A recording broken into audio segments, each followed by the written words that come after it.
people in black, in masks, with weapons, beating up people on the street and smashing the MTR and smashing businesses. My reaction was, this is not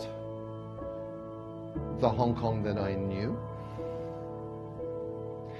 And this is not the Hong Kong that can be.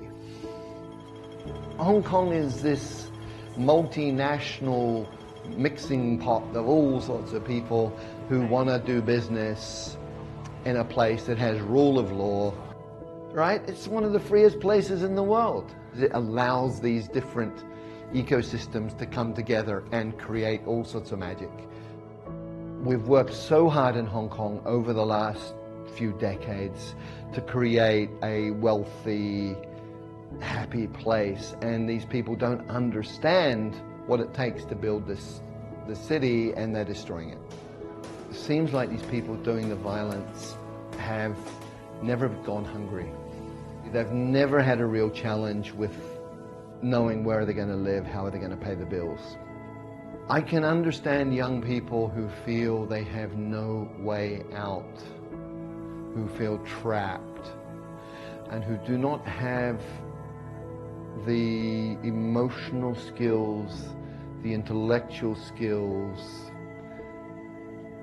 to manage that.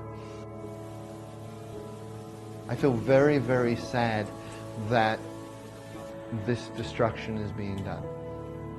I feel very sad for the people doing it. So I think there's actually an issue here with a lack of ability to introspect, a lack of ability to honestly look at one's own behaviors, to honestly examine one's own thinking.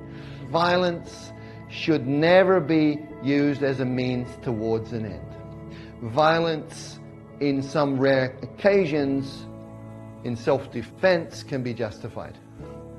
Beyond that, using violence for political outcomes should never be tolerated.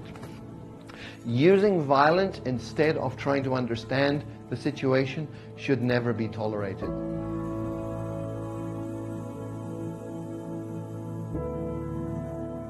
People as a whole in Hong Kong have been very respectful of the police and will follow police instructions, and it's all been very, very civilized.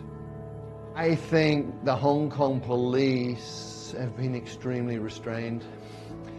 I've seen video of Paris and other parts in France, and they're certainly not constrained.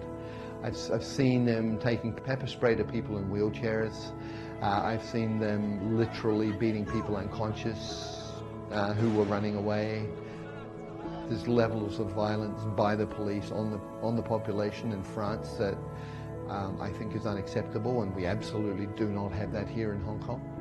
I saw a video of somebody in the US, big black guy, drunk I think, with a stick, and one policeman with a gun on him.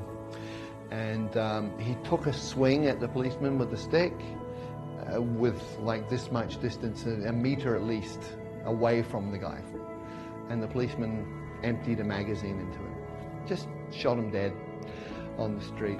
Completely unacceptable. Hong Kong police are trying to keep the peace and not hurt anybody. And that is being taken advantage of. And what we have now a little bit is a situation of guerrilla warfare. And I hope people actually back off and start to think rationally about this, because the Hong Kong police force is charged with the security of people and of property in this city. And they cannot stand back and allow one group of people to beat the crap out of other people just because they have a different viewpoint. That is unacceptable, and that destroys freedom of speech in Hong Kong. Allowing this level of violence to continue and to escalate is destroying freedom of speech in Hong Kong.